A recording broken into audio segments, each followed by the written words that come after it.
There was a time in my life when I believed stability was the same as security. I had a job that paid well, a relationship that felt steady, and a future that looked predictable enough to make me comfortable. I wasn't wildly happy, but I wasn't unhappy either. I was functioning. I was moving forward in a straight line.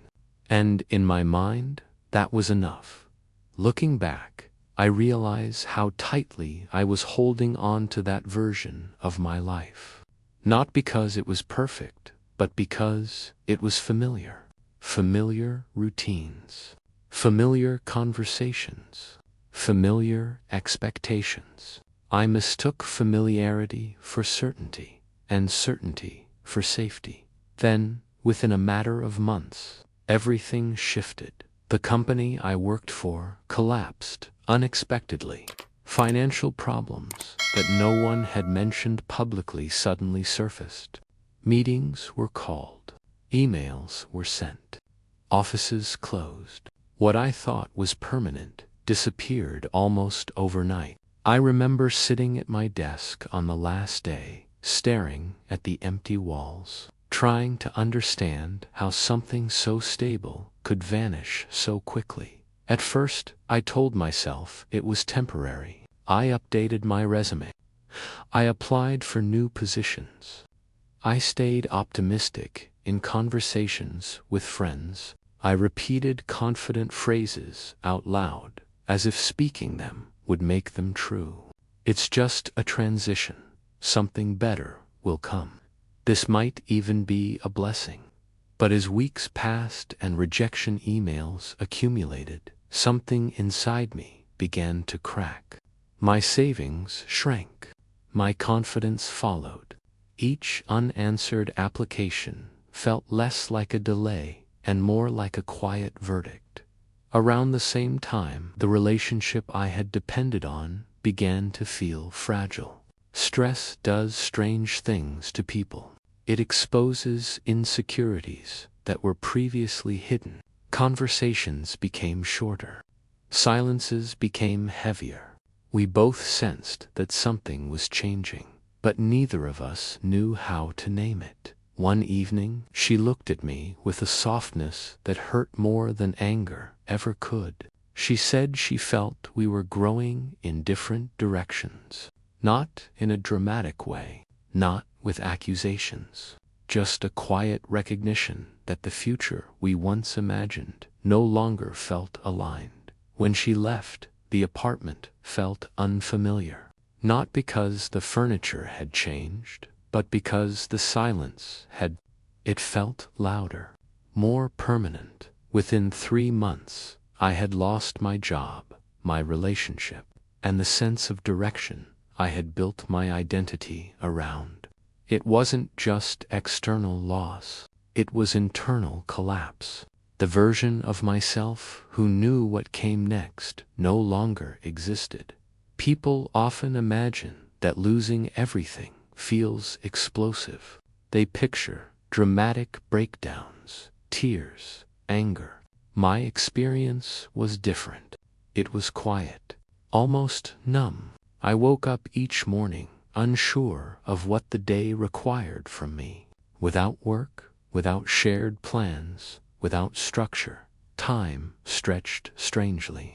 Days blurred together. At night, I would lie awake, thinking about who I was without the titles I had relied on. Without employee, without partner, without the plan I had once described so confidently. I realized how much of my identity had been built on roles rather than on something internal. That awareness was uncomfortable. I began to avoid social gatherings because I didn't know how to answer simple questions. What are you doing now? Any new plans? I didn't want to admit that I didn't know. I didn't want to be seen as someone who had fallen behind. For a while, I tried to rebuild quickly. I forced productivity. I sent applications obsessively. I revised my resume repeatedly, but underneath the activity, there was fear. fear that I was no longer valuable, fear that my best years had already passed, fear that this collapse was not temporary, but permanent. English returned to my mind. It had always been something I admired from a distance, a skill I once planned to improve when life slowed down, a tool I associated with opportunity and confidence. But I had never fully committed to it. I had always told myself there would be a better time. Now, ironically, I had time, but I didn't feel ready. Learning English felt like standing at the edge of another unknown. It meant becoming a beginner again at a stage in my life when I already felt like I was failing. It meant admitting I didn't know enough. It meant risking embarrassment. And I wasn't sure I had the strength for more vulnerability, so I ignored it. At first, I focused on survival, on sending more applications, on pretending I was still in control, but control felt thinner each day. The more I tried to force certainty, the more fragile it became. One morning, I woke up and realized something unsettling. I was not only afraid of losing everything. I had already lost everything I thought defined me. What I was really afraid of now was starting again, starting from zero, starting without guarantees, starting without applause. That fear kept me frozen longer than any rejection email ever could. But beneath the fear, there was something else, a quiet space, an emptiness that, for the first time in my adult life, was not filled with expectations. It was uncomfortable, but it was also open, and although I didn't know it yet, that emptiness was not an ending, it was space. In the weeks that followed, I stopped pretending that I was fine, not publicly, not dramatically, but privately. I allowed myself to feel the weight of what had happened. I stopped filling every hour with forced productivity.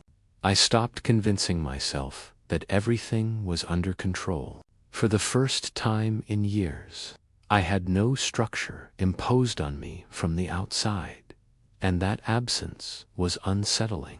Without work, my days had no clear beginning or end. Without someone beside me, evenings felt longer than they should. I realized how much of my identity had been shaped by being needed. When no one was waiting for my reply, no one asking for my input, I didn't know what to do with myself. There were mornings when I stayed in bed longer than necessary, not because I was lazy, but because I didn't know what the day required from me. I had spent so many years responding to expectations that I had forgotten how to create direction on my own. That realization hurt more than the job loss. I began to see how dependent I had been on external validation, a paycheck, a title, a relationship. These things had quietly told me who I was. Without them, I felt undefined. And being undefined felt dangerous. One afternoon, while scrolling through job listings without really reading them, I paused. I noticed how automatic my movements were. My hands were moving, my eyes were scanning, but my mind was somewhere else. I wasn't hopeful. I wasn't curious. I was just reacting. It struck me that I had spent years reacting to opportunities, reacting to expectations, reacting to circumstances. Very rarely had I chosen deliberately. That thought unsettled me for the first time. I asked myself a question I had avoided for years.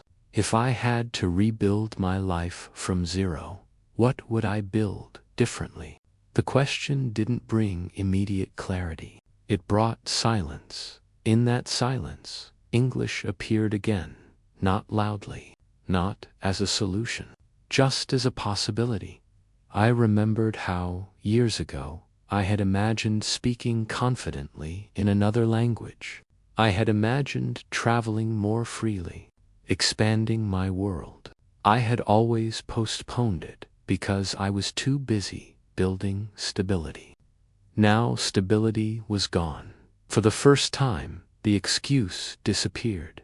I didn't announce this decision to anyone. I didn't make a plan. One evening, I opened a simple English podcast and pressed play. The voice was calm, unhurried. I understood some words, missed others. My instinct was to turn it off. Instead, I let it continue. The experience was uncomfortable in a different way. It wasn't the discomfort of loss. It was the discomfort of unfamiliarity. I felt slow, behind, childlike in my understanding. A part of me wanted to escape that feeling immediately, but another part of me, perhaps, the part that had already lost everything, whispered something new. What do you have left to protect? That question shifted something. I wasn't protecting a title anymore. I wasn't protecting an image. The collapse I feared had already happened. And strangely, that made me freer if I was already undefined. Then being a beginner didn't threaten me the way it once did, so I stayed with the podcast. The next day, I listened again. Not for long, just 10 minutes. Then 15. I didn't track progress. I didn't set goals. I simply showed up. In those small sessions, I noticed something unexpected. My mind felt quieter. When I focused on understanding a sentence, my worries about the future softened. When I repeated a phrase out loud, even awkwardly, I felt present in a way I hadn't felt in months. English was not solving my problems. It was giving me space from them. That space mattered. I began to structure my mornings around it. Just 30 minutes. No pressure. No expectations. I didn't tell anyone. It felt fragile, like a small flame that could be extinguished by criticism or doubt. There were days when I felt foolish. Days when I couldn't understand even simple expressions. Days when I wondered whether I was wasting time I should be using to search for work more aggressively. But I also noticed something else. When I finished those sessions, I felt slightly steadier, not confident, not successful, just grounded. It was the first routine I had created for myself, not because it was required, but because I chose it. That difference was subtle but powerful. For years, I had defined myself by outcomes, promotions, achievements, approval. English offered no immediate outcome. It only offered practice, repetition, presence, and maybe that was exactly what I needed. I started to see that rebuilding wasn't about replacing what I lost as quickly as possible. It was about reshaping who I was without those structures. Each time I misunderstood a sentence and tried again, I was practicing resilience in a quiet way. Each time I resisted the urge to quit after 5 minutes, I was challenging an old reflex. The more I realized something important, I was not as fragile as I had believed. Loss had shaken me. Rejection had bruised my confidence. But sitting there, repeating simple English phrases in a quiet room, I felt a small thread of strength returning. Not the loud strength of certainty, the quiet strength of willingness. Willingness to begin again. Willingness to not know. Willingness to rebuild slowly. And for the first time since everything collapsed, I sensed that maybe the loss was not only an ending, maybe it was permission to build something different. As the weeks passed, My small English routine became something steady, not impressive, not dramatic, just steady. Every morning, before I opened job listings or checked my messages, I gave myself that quiet half hour. Sometimes I listened. Sometimes I read simple texts. Sometimes I tried to speak out loud, repeating phrases that felt unfamiliar in my mouth. It was not easy. There were mornings when my mind resisted, when doubt returned with quiet persistence. What are you doing? Shouldn't you be focusing on something more practical? How will this help you rebuild your life? The voice of urgency was strong. It reminded me of deadlines, expectations, responsibilities. It told me that learning English slowly, without a clear goal, was irresponsible. And for a few days, I almost believed it. I skipped a session, then another. I told myself I would return when I felt more motivated, but something felt off. My mornings felt heavier again. The quiet steadiness I had begun to feel disappeared quickly. That absence showed me something important. English was not just an activity. It had become a space where I was honest with myself. So I returned, not because I suddenly felt inspired, but because I missed the grounded feeling it gave me. I missed the sense of building something that was not tied to immediate approval or visible success. Still, the struggle was real. Some days I couldn't follow even a short paragraph. I would replay the same sentence multiple times, trying to catch its meaning. Frustration rose easily. Old thoughts returned. Maybe you're too old to start again. Maybe this is unrealistic. Maybe you're wasting time. These thoughts were familiar. They were the same thoughts that had kept me from starting years ago. But this time, instead of accepting them as truth, I observed them. I noticed how quickly my mind wanted certainty, how uncomfortable it felt not to understand, how deeply I had equated confusion with failure. One evening, after a particularly difficult session, I closed my notebook and sat in silence. I felt tired, not physically, mentally, the kind of tiredness that comes from confronting yourself. I realized that my frustration wasn't really about vocabulary or grammar. It was about control. I had built my previous life around being competent, around knowing what I was doing, around avoiding situations where I might look unprepared. Learning English removed that safety immediately. In English, I was not impressive. I was not experienced. I was not ahead. I was simply a beginner. And being a beginner forced me to confront something deeper than language. It forced me to accept that growth requires humility. That realization didn't make the process easier, but it made it clearer. Instead of asking, "Why am I not improving faster?" I began asking, "What am I learning about myself right now?"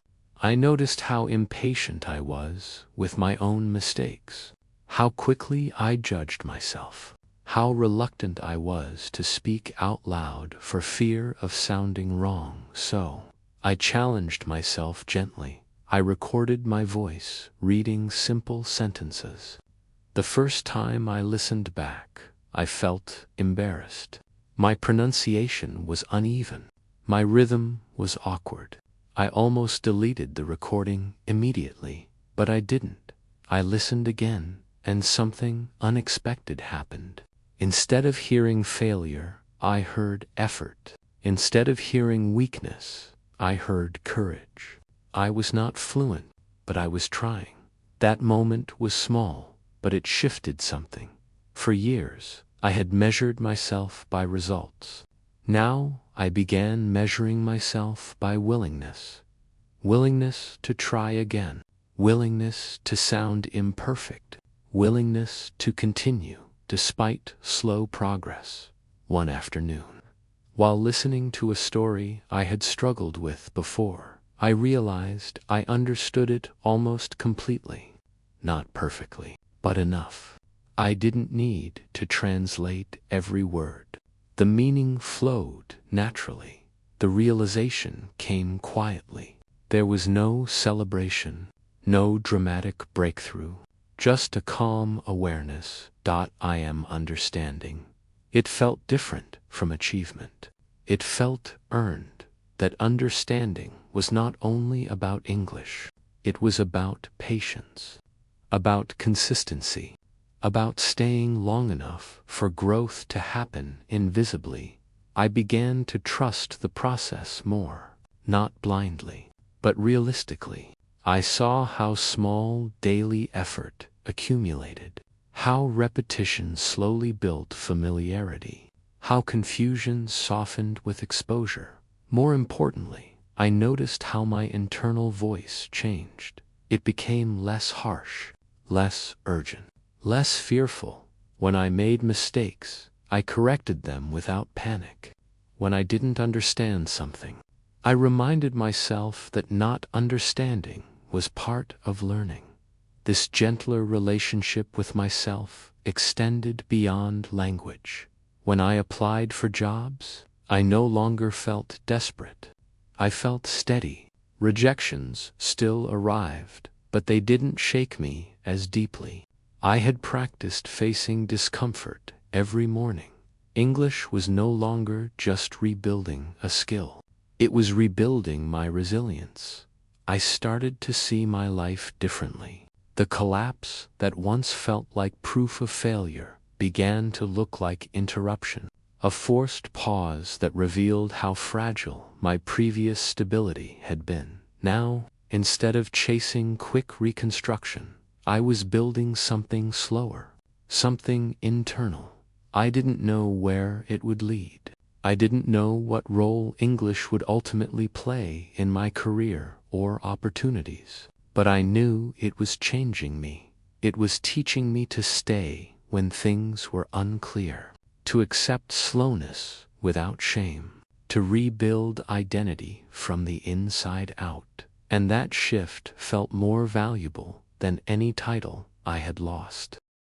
As months passed, something subtle but steady began to take shape inside me. It was not visible from the outside. There were no dramatic announcements, no sudden success stories, no clear turning point that I could point to and say, this is where everything changed. What changed was quieter. I no longer saw myself as someone who had lost everything. I began to see myself as someone who was rebuilding differently. The difference mattered in the past. I built my life around stability, around titles, plans, expectations, and visible progress. Now I was building around presence, around small daily commitments that no one else saw, around a relationship with myself that felt more honest than anything I had constructed before. English continued to be part of that foundation, not because I had suddenly become fluent, not because it guaranteed opportunities, but because it represented a new way of living, a way that did not rush, a way that did not demand perfection before participation, way that allowed uncertainty to exist without turning it into panic. I noticed that my fear of starting over had softened. It hadn't disappeared, but it no longer dictated my choices. I began to apply for positions that once intimidated me. I began to speak more openly in conversations. I allowed myself to say, I don't know yet, without feeling ashamed. That sentence used to terrify me. Now it felt liberating. I realized that losing my job and my relationship had not destroyed me.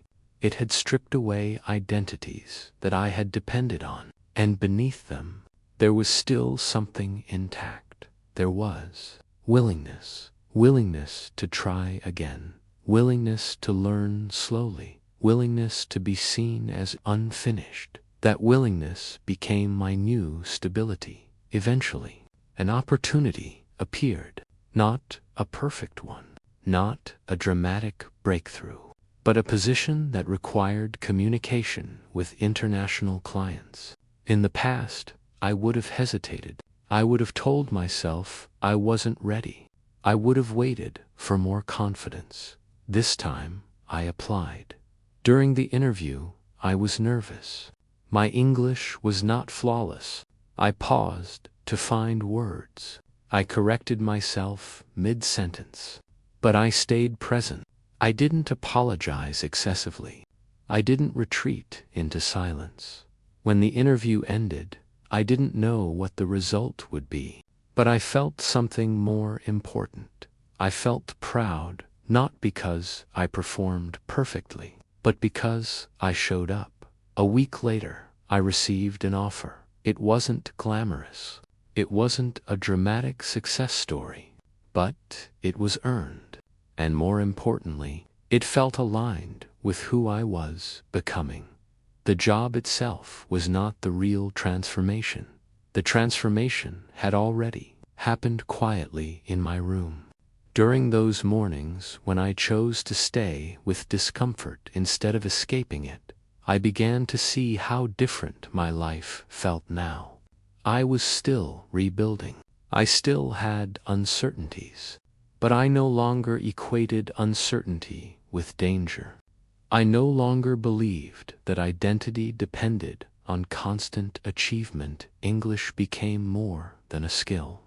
It became a symbol of resilience, a symbol of starting again without shame, a symbol of patience in a world that demands speed. Looking back, I understand something I couldn't see before. Losing everything forced me to confront who I was without external structure.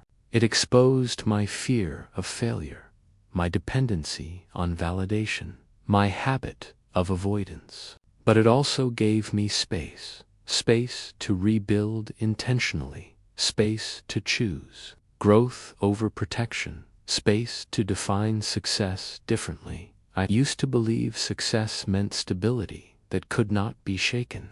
Now I see it differently. Success is the ability to remain steady even when things shake. It is the ability to begin again without resentment. It is the ability to stay present when the future is unclear. English did not rescue me. It did not fix my life, but it accompanied me while I rebuilt it, and that companionship mattered. If you are listening to this and feel as if something in your life has collapsed, I want to tell you gently, collapse is not always destruction. Sometimes it is exposure. Exposure of what was fragile. Exposure of what needs rebuilding. You may feel undefined, uncertain, behind, but undefined is not empty, it is open.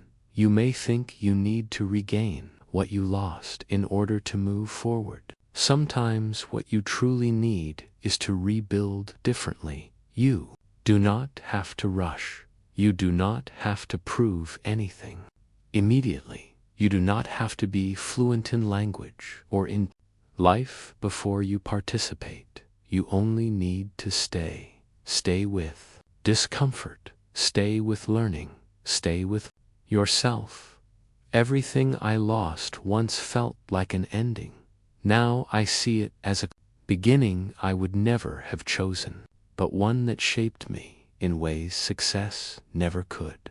I am still learning, still growing, still uncertain at times, but I am no longer afraid of starting again, and that, more than any title or achievement, feels like freedom. Thank you for staying with this story.